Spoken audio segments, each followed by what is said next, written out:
Sorry Now, Paul Turner Mystery, Book 1. Author, Mark Richard Zubro. Publisher, St. Martin's Press, New York, 1991. Narrator, Eric Aust. Chapter 9. At 7:30 Friday morning, Turner left for work early, warning Brian to be extra careful, and stopped to see Jeff. Paul found his son putting together a 500-piece jigsaw puzzle. Jeff told him the doctor said he could go home tomorrow. Paul enjoyed a half hour with his son, and then checked with building security. They assured him they could handle anything. First thing at work, Turner told Fenwick, between yawns, about last night's new threat. When he finished, Fenwick said, "Every minority group in the country hates these people, but you were told to leave your own alone? The obvious conclusion is that the murder has to be gay-connected." "I just don't buy it," Turner said. "You trying to tell me gay people can't be murderers? They don't hate people who've tried to hurt them. They aren't capable of wanting revenge?" "That's not what I'm saying. I just don't buy this big conspiracy theory." "We have to investigate the possibility," Fenwick said. Turner sighed. "You're right." "Where do we begin?" Turner said. "We talked to Nate Robinson, and that didn't lead anywhere. According to the papers, the most active radical crowd in the city these days is called Fuck 'em. Let's get in. He'll know where to start." Turner called the Gay Tribune and then Ian's home phone. No one knew where he was or when he was expected. As one of the most noted gay reporters nationwide and one of the newspaper's oldest employees, Ian had a lot of freedom to come and go as he pleased. His roommate thought he might be being interviewed by national reporters, but she had no idea which ones. An hour later, Turner tossed his pen on a heap of forms and glared at the mounds of other paperwork on his desk. He picked up the phone and tried Ian again. Still no luck. "Fuck this shit," Fenwick said. "Let's nail down this Ajax character." They drove to the west side in the mission of eternal peace, where they found the volunteers agog and energized from another late-night visit from the Reverend McElrath. They talked to Travis, the good-looking young volunteer Turner had met Wednesday. He looked as handsome as he had 2 days ago, but more haggard. Travis explained that he'd traded shifts that day with a buddy. He yawned at them. "I'm a little tired, working 2 shifts in a row, but he does favors, so I return them. Besides, the Reverend was here." A faint, rosy afterglow appeared on his cheeks. Turner sympathized with the lack of sleep. He told Travis about Ajax. "He's dead," Travis said once again, sounding genuinely shocked as he had the other night. He shook his head. "Ajax, for all of his faults, was one of the better ones. We dealt with him. He seemed to have a little class in his background, you know?" "Did he come in last night?" "Ajax checked in, but he left. He didn't even finish his job. Ajax is fairly unreliable, but he usually tells someone he's going." The kid smiled briefly. "In fact, he usually makes a stink about it, claiming he strained a muscle and he has to run to the doctor or something. It's usually some dumb excuse." "You sure he didn't tell anybody?" "You can come back tonight and ask, but I doubt it." "How did he seem last night?" Turner said. "I'm not sure. I remember we got pretty crowded because of the rain. I remember assigning him his task. I didn't know he was gone until one of the custodians found Ajax mop and pail and reported them abandoned. No one got excited. One of them taking off like that is not all that rare an occurrence." "Did he have any fairly permanent or even a favorite place to stay?" Fenwick asked. "Not that I know of. Early that day, the police districts in the area had been notified of Ajax's death. They would inform all the cops at their morning roll calls to ask every homeless person they could for any information about him. On rare occasions, this method produced a helpful clue." Turner and Fenwick stopped at the fire scene at Wilmer's. Investigators from the fire department shifted rubble and debris. The torrential rain the night before hadn't checked the fire until the building was almost completely destroyed. The cops introduced themselves to one of the investigators. "You the guys we rescued last night?" she asked. They nodded. She shook her head. You guys were lucky. This was arson and the place was supposed to go fast. The stairway did, but this place was built years ago. The plaster walls held it up long enough. Fenwick said, I'll light a candle to the masons from the last century. Turner asked, Did you find the body? What's left of it. You won't be able to find out much from what we got.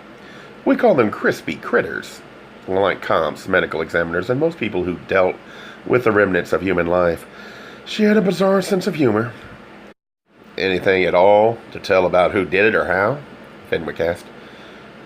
Didn't take a rocket scientist. Found a couple of charred standard-issue gasoline cans, and they left behind. You pour the gasoline and light a match. Not much to it. I wish we could have saved the body, Turner said. No chance, the investigator said. You spend a couple of minutes tossing a dead body around, and you're as dead as he is. Who does that help? On the way back to Area 10 headquarters, and they stopped by the 12th District Police Station. It was on their way, and Wilmer and many of the homeless lived within the district's boundaries. They asked to talk to any of the beat cops who knew Ajax, or where he hung out, or who his friends were. Immediately after they explained their needs, a gray-haired cop behind the desk said, I know exactly the guy you want. He's out for now. Let me get him in here for you. He notified the watch commander, and then, using the intercom on the back wall, he called a car into the station. 5 minutes later, Dwight Perez stumped up the stairs. He greeted the detectives, and when they told him what they needed, he said, No problem. I know all these guys. And they walked through the midday heat to the Palace Grill. On the way, Dwight gave them far more of his life history than they would ever have cared to know. As they seated themselves on stools at the counter near the back, Perez said, I got this shit detail. I arrest too many people for minor crap. They don't tell me that, but I figure it out. I gotta learn. I gotta get myself under control. So I do the bums. I know everything you need to know. What do you want? You know an Ajax, Fenwick said. Sure. The old guy who died in the fire. Never had a permanent place to stay. Claimed to have been in the Navy in World War II. Seemed an okay enough guy. What's the deal with him? Why are you guys interested? Why didn't you respond to this morning's announcement about him? Fenwick asked. I didn't hear one. I sat in the back like usual, trying to get some paperwork done. We think he may have been killed because of what he knew in a murder investigation, or what the killer thought he knew. No shit? Old Ajax? I wouldn't rely too much on what any of these old guys told you.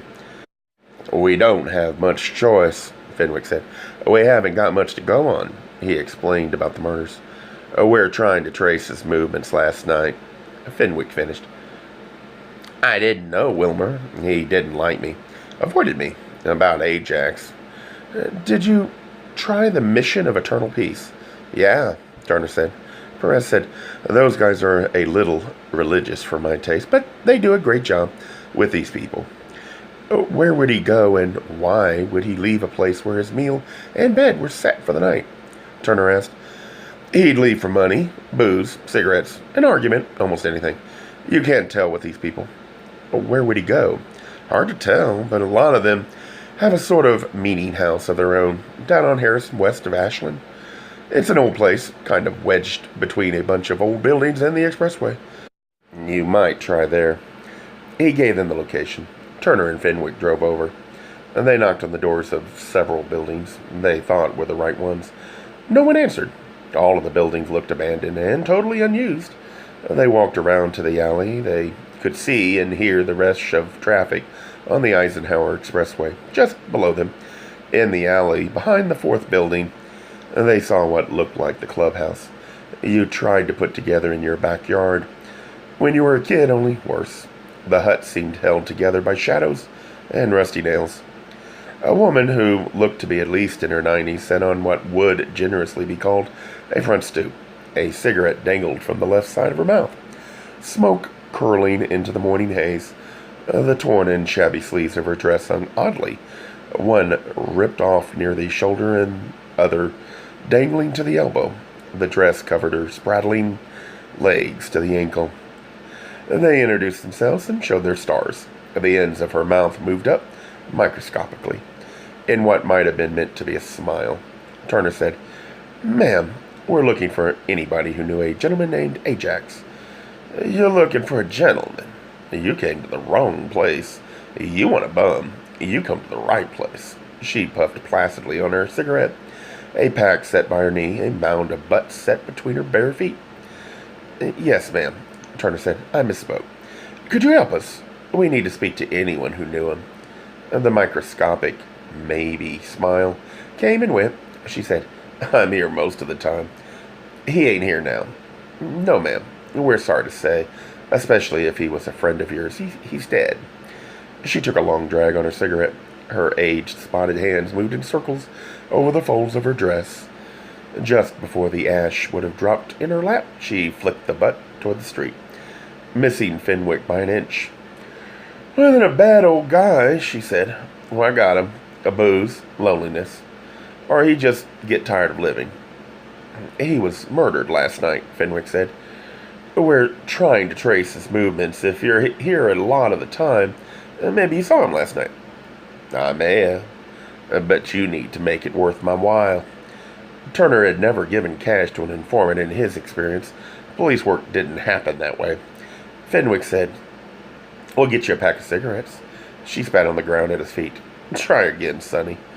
"A carton, and that's it," Fenwick said. "I get the carton, I talk." Turner said, "No talk, no cigarettes." The enigmatic smile again.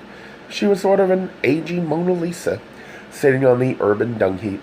She lit another cigarette, pointed to Turner, and said, "You, I trust." She took a lung-destroying drag on her cigarette.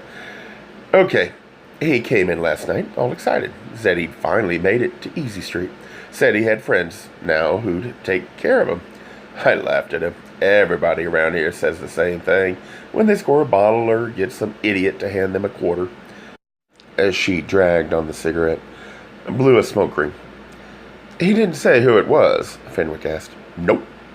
"Or where he was going?" "No." "Do you remember anything else about what he said?" Turner asked. "Only what I told you." "When did he leave?" "Before the storm. I remember that." She paused and thought a minute while taking several puffs on her cigarette. "Did he say where he was going?" Turner asked. "Nope. Don't think he said. I know I don't remember. When do I get my cigarettes?" "Couple more questions," Turner said. "Did he have any friends here?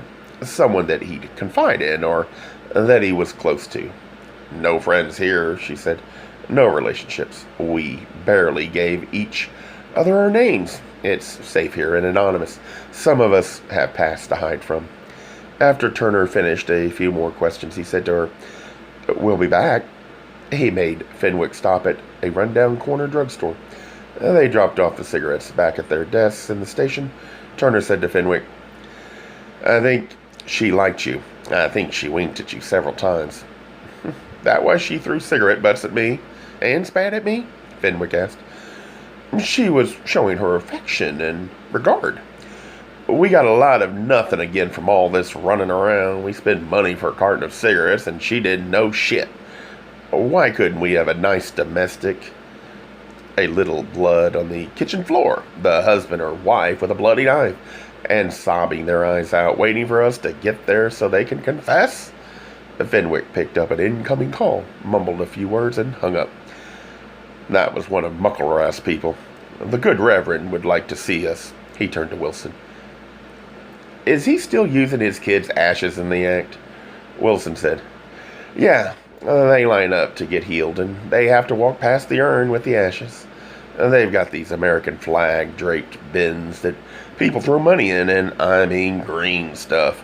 None of this coin shit. The urn sits on a table with a big American flag draped over it."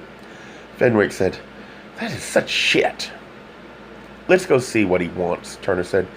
Before they left, Turner tried Ian. Again, no luck. The good Reverend had left instructions at the hotel for them to meet him at Soldier Field. They maneuvered through traffic to the stadium. They found the Reverend on the football field near the south end, about 10 feet from his daughter's urn. He greeted them with grave solemnity, and then said, "I have a few problems, gentlemen. I need to leave the city, and your investigation isn't done. What do you intend to do about it?" Turner said, You're free to go, if that's what's bothering you. I assumed I was. I want the killers found and executed. I see news reports and police officials make announcements, but I see no action. Both cops said nothing. He berated them for about 5 minutes for cop inefficiency. They took it stolidly. Finally, the Reverend paused dramatically, drew a deep breath, and, leaning one hand on his daughter's urn, said, "I'm scared." "Of what?" Turner said. Mucklewrath talked about his empire, his contributions, his university, his followers, his senatorial duties. He wound down again, and Fenwick asked, "What are you afraid of?" Mucklewrath paused, stared dramatically into the distance as if reading God's pronouncements through the humidity and haze. Finally, his gaze returned to earth. Turner watched as the man's shoulders sagged and the face crumpled nearly to tears. He said, "Son, I'm afraid of losing it all." "Who could make that happen?" Turner asked. He dug in his pocket and brought out a crumpled piece of paper. "Someone placed this on the pedestal where I put the urn with my daughter's ashes. I found it when I arrived this morning." Turner took the 8.5 by 11 piece of paper and examined it. Fenwick looked over his shoulder. The writing said, "Obviously, you aren't sorry enough." They turned from the note to the Reverend. He said, "I've lost the most precious person in the whole world, but there are others I love deeply. I can't bear to see any more of them hurt. I can't let this kind of thing happen." His silken voice whispered, "Gentlemen, this must stop." "Any of your people around here who could have done this?" Turner asked. The Reverend shook his head. "They don't come until 3 hours before opening. The Park District must be around, and the local security." "Could someone in your organization do this?" Turner asked. "A few days ago. I thought not. Now I'm not so sure. I don't know anyone specifically. I can't let anything like what happened to Christina happen again." "We'll talk to the men on duty, Reverend," Turner said. The Reverend didn't seem to have an ounce of bombast left. He said, "Please, do anything you can." They found the head of security, who helped them organize questioning of the guards from the day shift. He told them, "I can vouch for the fact that the note was not there when I came on duty or when these people started this morning. I checked the entire stadium myself. I walk around every inch of the place. It wasn't there. I've questioned all of my people. Nobody admits anything. You're welcome to try." They spent an hour and a half questioning the members of the security team. They got the same amount of information as the head of security did. None. They took a list of all the employees in the stadium at the time, including a list of those working with the Mucklewrath group. Back at the station, they ran the names through the computer for quick background checks on all of them. The computer showed nothing. Around 1, Fenwick bashed his hand down on his computer console. "One of the people we talked to at Soldier Field knows the whole operation we've been dealing with." He bashed the computer top again. "One of those double shits lied to us." Fenwick rarely got to the bashing stage.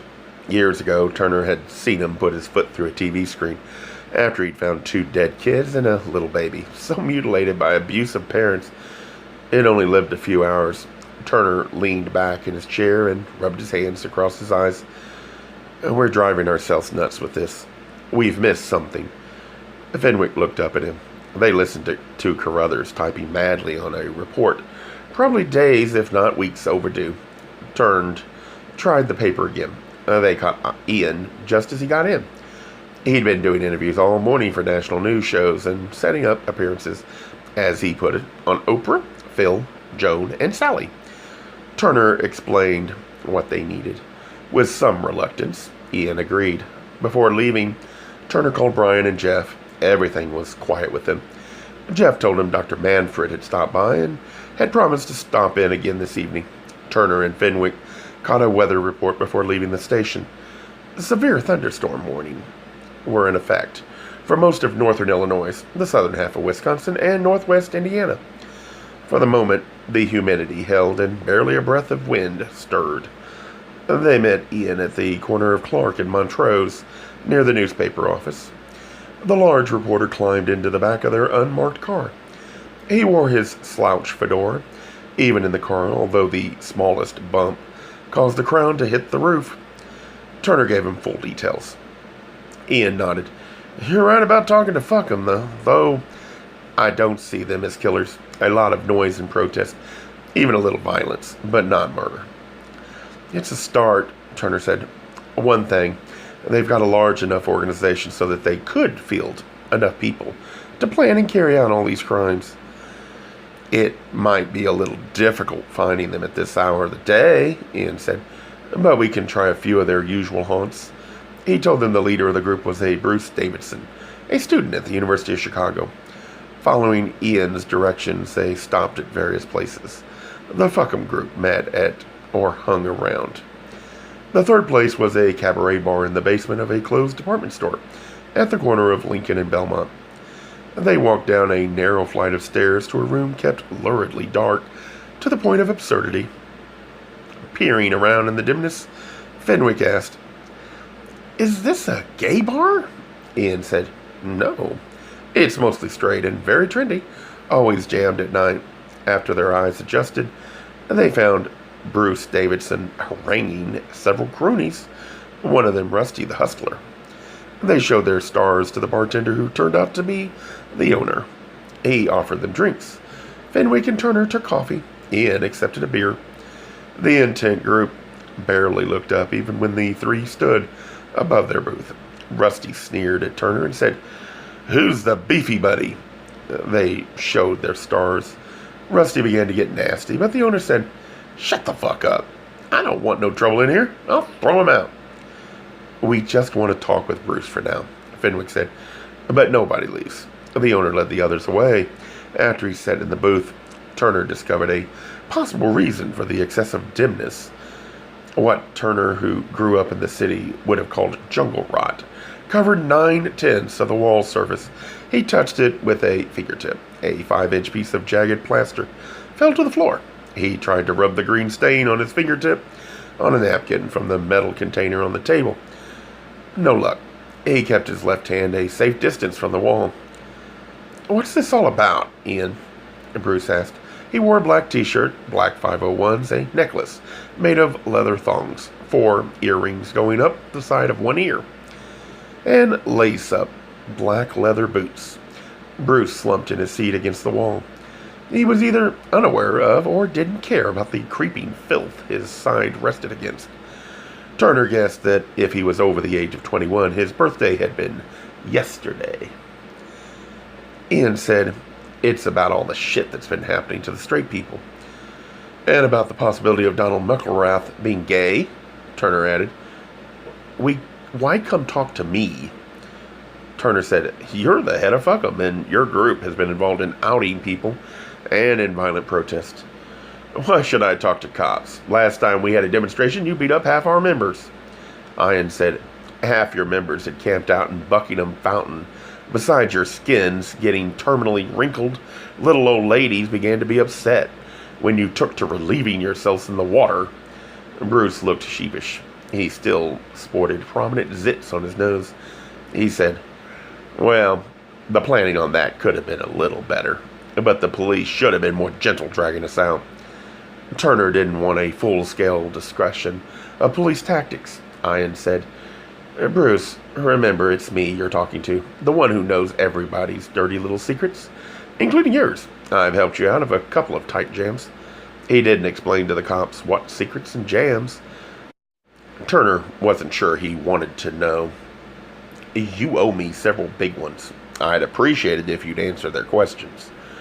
Bruce squirmed and gave the cops a weary look, but he nodded. "I'll do what I can," Turner said. "First, tell us about Donald Mucklerath." "What's to tell? We heard he was gay, and then we got a confirmation." "From Rusty," Turner said.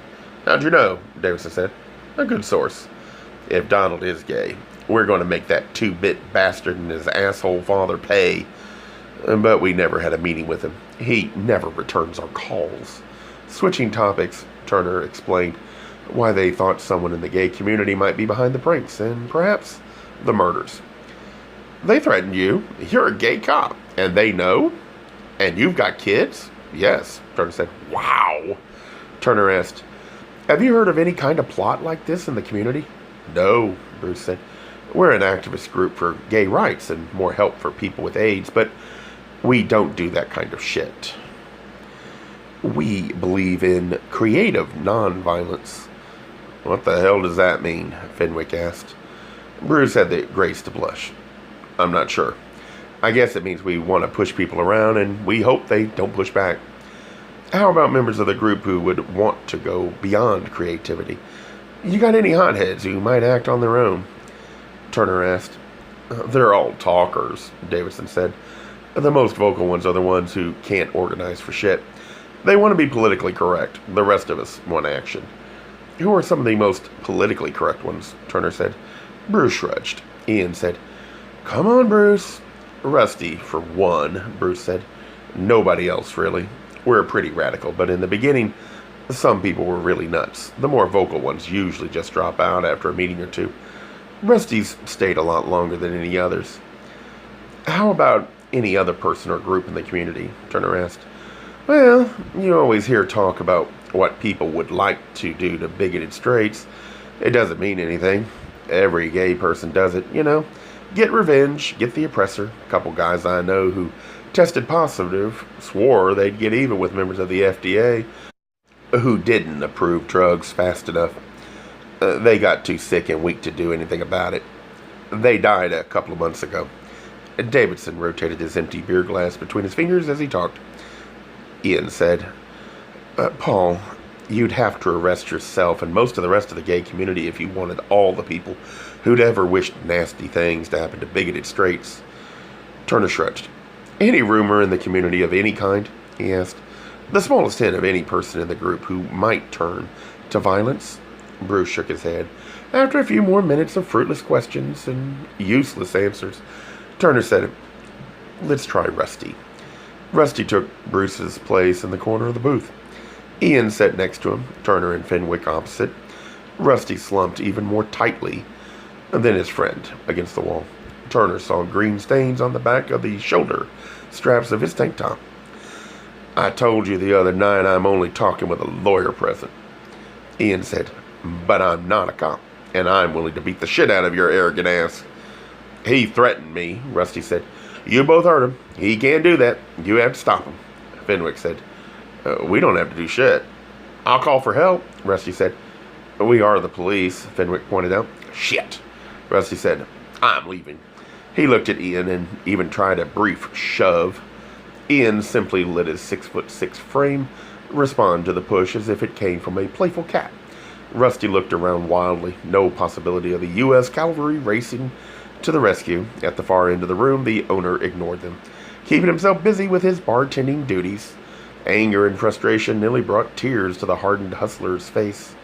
Turner said, Look, Rusty, we don't mean you any harm. We don't want to bust you.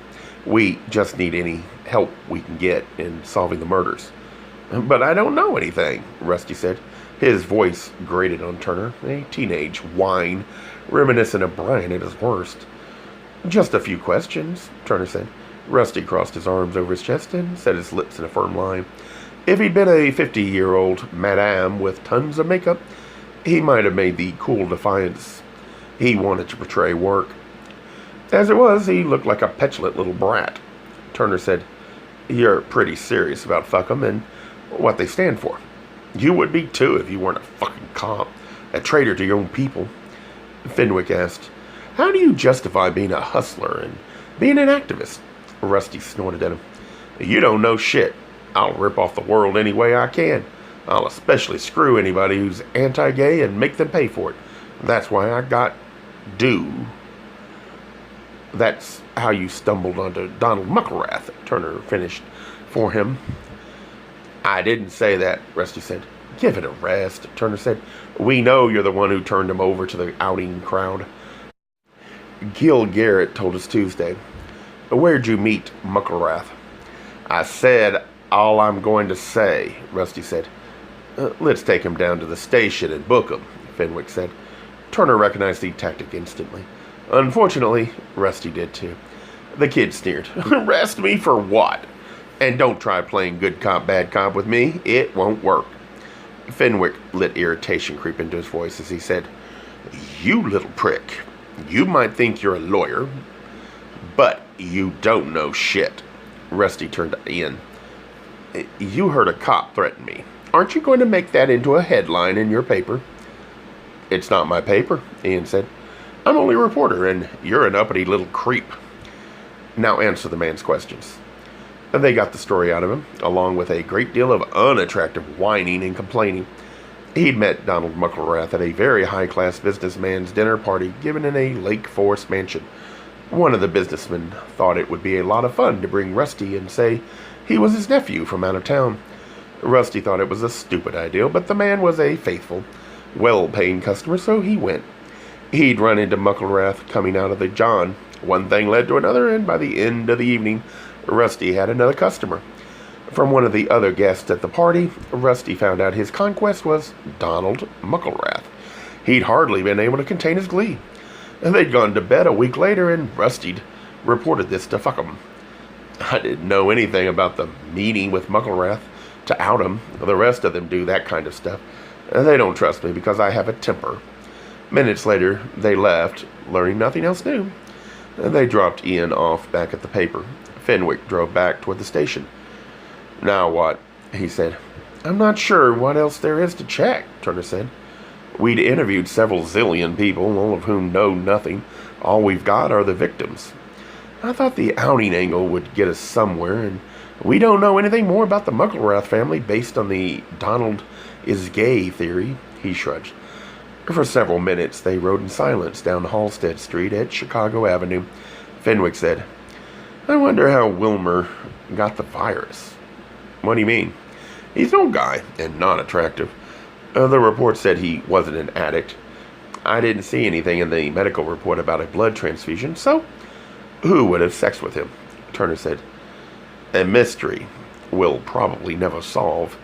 Occasional bursts of wind stirred the air as they ran into a late afternoon traffic snarl in Greektown.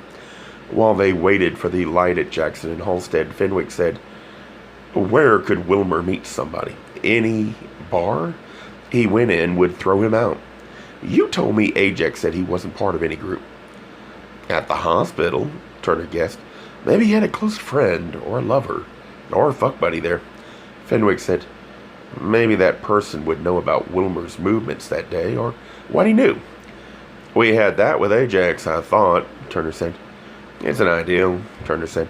We only talked to the 8 to 4 shift at the hospital. We should have gotten back to them before this. I can't today, Fenwick said. I gotta get home. I promised to take the girls for doctor's appointments. Madge can't be home. Nothing wrong with the girls. No regular stuff, but I have to do it. Madge has been nagging at me lately with all this overtime. If I thought we'd actually learn something, I'd go with you. No problem. I'll handle it. I'm sure you're right. It'll be another dead end. Before driving to City Hospital, Turner stopped at home. At 4 o'clock, Brian was downstairs, playing Nintendo with some buddies. Turner spotted the patrol call outside. He waved to the cops, keeping watch. They wouldn't be able to keep a patrol car by his home indefinitely. He listened to the radio on the way over and heard that beyond a severe thunderstorm warning, a tornado watch had been posted for the Chicago area. For now, the muggy air stirred restlessly with occasional gusts of wind, attacking more vigorously. As he walked from the parking lot into the hospital, he observed unpleasantly black clouds filling the western horizon. In the AIDS ward, he found a nurse who looked to be about 19, all pink and in good health. He explained why he'd come. I really guess I don't expect to find anything, but I thought I'd give it a try. No problem, she said. It's quiet right now on the floor. Let me get anybody who's around. You can ask all of us at the same time. Minutes later, she assembled 4 people at the nurse's station. All of them remembered Wilmer. After getting introductions and pleasantries out of the way, Turner asked, Did he have any good friends? 3 shook their heads no. The 4th said, I saw him most often. His name was Tommy Smith, about 25 with the lightest blonde hair Turner had ever seen. He always teased me about being young and attractive. I've got a wife and 2 kids. I'm as straight as they come, but I let the old guy tease and have his fun. He tried to pinch my ass a couple times, but he stopped after I had a firm talk with him. He always asked for me. Anyway, I guess his best buddy was that Dr. Manfred, who deals with lots of the people with AIDS. Was he a member of any of the AIDS support groups? Turner asked. No, he was an independent old guy. I admired that. How about friends? Anybody he might share confidences with? And the 25-year-old said he always did one odd thing, I thought. He'd visit the sickest person with AIDS who was in the hospital, or at any rate, he tried to. Wilmer wasn't the prettiest visitor for people, and some of the families tried to drive him away, but the abandoned ones, people whose families wouldn't accept that they were gay or that they were dying, those are the ones he visited. They liked his visits. I never got any complaints. Anybody he talked to more than others? Turner asked. Smith shrugged. Most of the ones he visited are dead. He'd sit with them for hours and read or listen to them. Wilmer always talked my ear off. It surprised me that he listened to them so well. The other nursing staff had drifted off one by one during this conversation.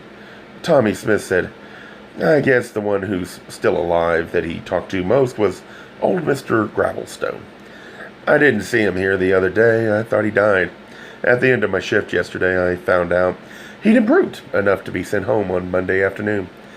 Smith gave him the address, an apartment in Calumet Park, a south suburb just outside the city. You know, a couple of people asked the same questions you just did about Wilmer this week. Who he knew and talked to. Who asked? Turner asked. One was a phone call. Said he was a member of the family trying to set up funeral arrangements.